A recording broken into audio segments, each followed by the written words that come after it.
Halo, balik lagi di kursus salon murah. Di video kali ini aku mau jawab pertanyaan dari customer ya, soal smoothing rambut. Jadi ini pertanyaannya bagus banget, bahkan sering kali dialami sama pelaku-pelaku usaha salon. Jadi kalian tonton video ini sampai habis.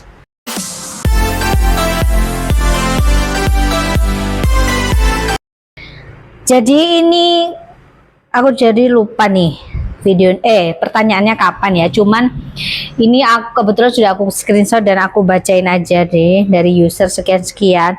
Assalamualaikum kak, aku mau nanya, saya sudah 2 tahun buka salon, baru kali ini mengalami masalah kayak gini kak. Kenapa rambut setelah pencucian step 1 ngaret ya kak, tapi setelah pengeringan tidak kasar ataupun keriting kak? Kira-kira setelah dicatok gagal tidak kak ya smoothingannya kak? Karena customer bawa obat sendiri yang one step, jadi tidak tahu berhasil atau tidaknya. Mohon bantuannya kak, mohon dijawab.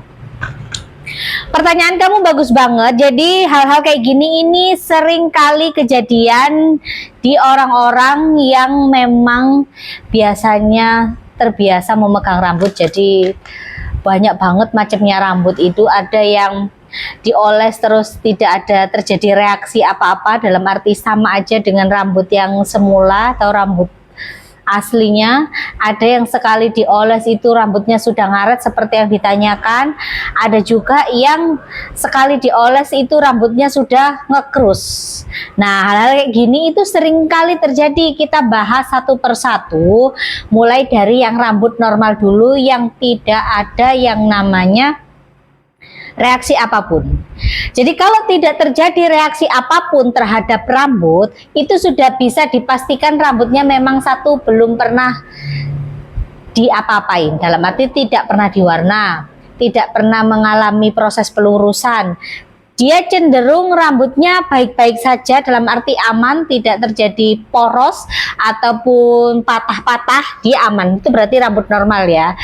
Contohnya seperti apa kak? Jadi misalkan kalau kalian nyemuting rambut, terus kalian dapat customer kalian ini rambutnya keriting. Nah, setelah dioles step 1 itu biasanya tidak ada terjadi masalah. Dan rata-rata rambut yang sudah dioles, posisi rambutnya dari keriting, dia ini semi lurus. Semi lurus itu dalam arti tetap hasilnya itu tidak keriting, meskipun sudah diobat dan belum dicatok, tapi tidak terlalu keriting sekali, agak sedikit lurus tapi bergelombang.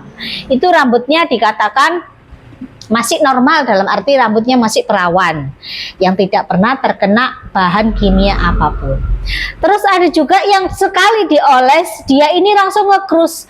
Kenapa kak kayak gini? Biasanya ini terjadi ketika rambut itu sudah pernah diwarnain. Mau diwarna apapun itu, meskipun tidak pernah mengandung bleaching, dia akan tetap naik ke atas. Kalau orang bilang itu ngekrus, ya kan? Itu biasanya dia pernah diwarna hitam ataupun di warna-warna yang lainnya. Biasanya terjadi seperti itu tanda-tandanya.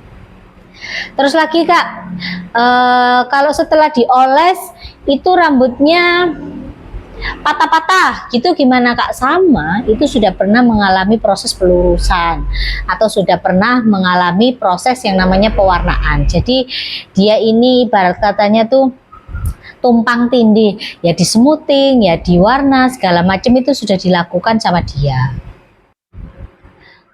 Terus lagi, aduh bentar, ini apa nih, cahayanya begini sekali.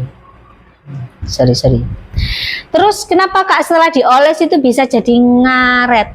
Nah, kalau ngaret ini sama sebenarnya dengan orang yang sudah pernah diwarna ataupun diluruskan.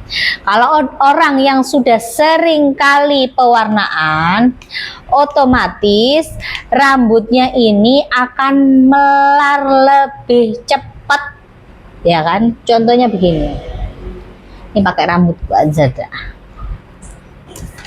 Nih, rambutku tuh dibilang gelombang nggak gelombang, dibilang lurus nggak lurus ya. Ini ketika saya pengen smoothing rambut, sudah pasti ini jadi ngaret. Kenapa? Karena bekas pewarnaan. Meskipun aku tidak pernah diluruskan rambutnya ya, ini karena aku hampir 2 bulan sekali selalu cat akar rambut, bahkan kadang gonta-ganti, itu sangat berpengaruh ya kawan-kawan ya. Rambutku akan molor. Tapi nanti ketika aku keringkan, rambutku akan kembali seperti ini. Reaksi itu terjadi ketika rambut posisi basah. Makanya terkadang kalau orang lagi smoothing rambut, terus selesai oleh step 1, terus habis itu dia dicuci rambutnya, mau dikeringkan, posisi disisir selalu macet di sini, melar.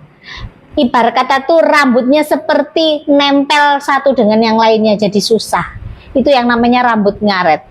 Kenapa Kak bisa terjadi seperti itu? Itu karena rambutnya sudah terjadi penumpukan bahan kimia seperti pelurusan, pewarnaan. Terlebih lagi kalau dia ini suka diwarna sendiri di rumah.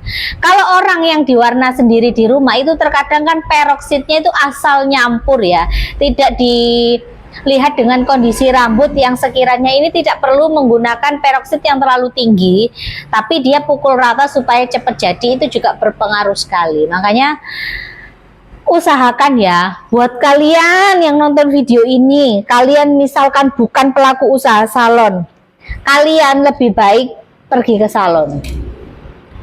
Jatuhnya itu sebenarnya sama aja daripada kalian harus ngecat sendiri, yang imbasnya itu pada rambut kalian sendiri. Makanya aku bilang sama kalian, ngerjain smoothing itu gampang-gampang susah. Gampang apabila kalian mengerti cara dan tekniknya, kalian menguasai obat, menguasai jenis rambut, menguasai teknik, itu akan jadi hal yang mudah dan gampang untuk dikerjakan. Tapi kalau kalian ini dalam arti masih pengalamannya belum banyak, ilmunya comot sana comot sini, dalam arti untuk trial ke orang langsung itu kurang, otomatis lebih baik jangan melakukan sesuatu kalau kalian itu tidak pernah menguasai, karena apapun bisa terjadi di lapangan ya. Apapun itu, jangankan kalian yang masih baru, yang jam terbangnya sudah tinggi aja terkadang masih kecolongan, dalam arti kejadian hal-hal yang tidak diinginkan. Terus lagi kalau customer kalian itu kasusnya seperti itu dan dia bawa obat sendiri, itu ya wawawalam. Karena apa? Namanya bawa obat sendiri, ada jadi dan tidak jadinya, ada rontok dan tidak rontoknya, itu adalah tanggung jawab dia sendiri. Dia tidak bisa komplain ke kamu. Kamu pun posisi juga aman. Karena apa? 1, dia bawa obat sendiri. Otomatis segala resiko dia ini tanggung sendiri dan dia sudah mengerti. Mau ada nekuknya sedikit itu dia tidak akan mencari kamu. Terus lagi, one step, dia pakai obat one step. Sebenarnya mau pakai obat apapun itu, asalkan netralnya kamu ganti dengan cair, itu tidak akan jadi masalah, kecuali dia bawa obat sendiri terus tidak dinetral. Nah ini yang bahaya. Kenapa saya bilang bahaya? Namanya kita melakukan proses pelurusan, jadi rambut dipaksa untuk lurus dengan cara melunakkan batang rambut. Nah, obat step 1 itu kan tujuannya melunakkan supaya dia gampang dibentuk. Ketika dia sudah gampang dibentuk dengan catok, dalam arti dilurusin, ini harus dinetral. Kalau tidak dinetral, obatnya akan terus bekerja meskipun dia ini posisi sudah dicuci, ya, dia akan tetap jalan. Kalau dia nggak dinetral, nggak ada masalah, karena aku dulu smoothing juga kayak begitu, 1 kali step obat aja nggak ada masalah. Memang tidak ada masalah, siapa yang mempermasalahkan, tapi yang jadi masalah adalah rambut Anda. Kenapa orang mengeluhkan setelah smoothing rambut itu patah? Karena pemakaian netral yang tidak tepat. Nah, apalagi yang tidak dipakai netral. Sedikit demi sedikit rambut dia akan rontok tanpa kamu sadari. Itu loh, makanya usahakan ketika kalian melakukan treatment apapun itu, khususnya pelurusan, lebih baik pergi ke salon.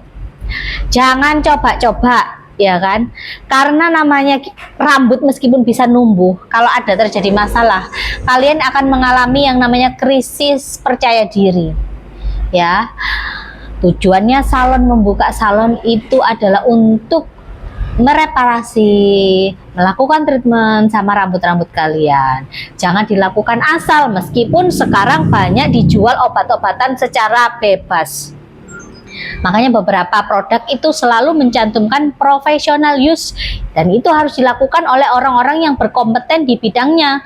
Kalau kalian ibarat kata yang nonton video ini mesti pemain baru atau home service ataupun comot ilmu dari YouTube, terus kalian membuka jasa smoothing rambut, lebih baik dibekali dulu yang namanya kursus, meskipun kursus yang kalian lakukan ini tidak terlalu mahal ya. Yang penting kalian kursus dulu supaya apa? Ada wawasan buat kalian sendiri, supaya ketika terjadi masalah ada yang kamu buat curhat. Ya, ini solusinya seperti apa supaya kamu tidak ditinggalkan sama customer kamu, supaya nama baikmu tetap baik-baik saja. Karena orang di luar sana ketika rambutnya dipegang salah satu orang atau salon-salon tertentu, home service ataupun tidak home service, ketika terjadi masalah, mulutnya ini bisa kemana-mana iklannya. Itu akhirnya kan yang rugi itu kalian sendiri. Iya, kalau yang dicurhati ini salon-salon yang nggak mau tahu, dalam arti nggak mau berkomentar karena ada kode etik dan paham. Kalau yang tidak tahu kode etik, kamu akan ditimpali omongan lagi yang nggak enak, yang akhirnya rezekimu akan berkurang. Dari hal-hal seperti itu kita harus mikir, ya kan. Makanya aku ngomong di sini sama kalian bukan berarti kalian harus kursus di tempat saya, tidak. Yang pasti ketika kamu amal sama dirimu sendiri, kamu kursus ya, kamu kan amal untuk dirimu sendiri, itu akan kembali ke dirimu juga dalam bentuk materi yang jauh lebih banyak ya. Dan aku mau kasih sedikit informasi sama kalian, nanti akan ada seminar online ya, seminar online soal pelurusan rambut.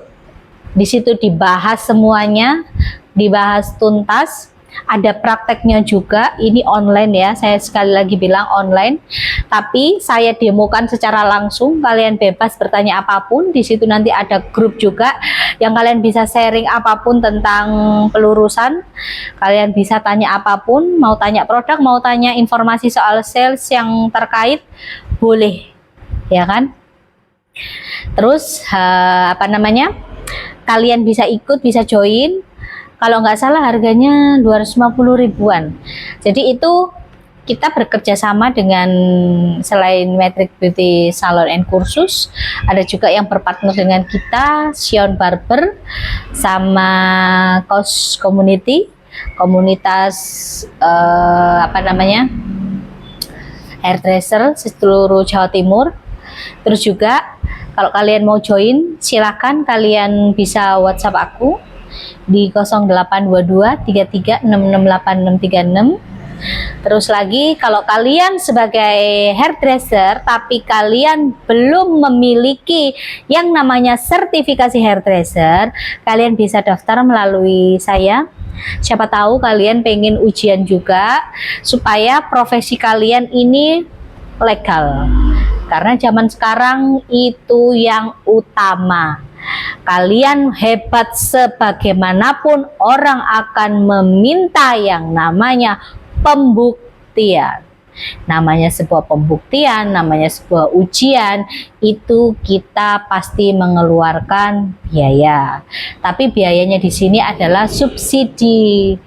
Jadi per orangnya 1.750.000, tidak termasuk model. Siapa tahu kalian berminat, nanti kemungkinan sekitar 2 bulan lagi itu akan ada ujian lagi yang gelombang kedua. Oke, sekian jawab pertanyaan dari saya. Ada salahnya, ada kurangnya, tolong dimaafkan. Namanya juga manusia ya, kadang kepelintir lidahnya atau bagaimana.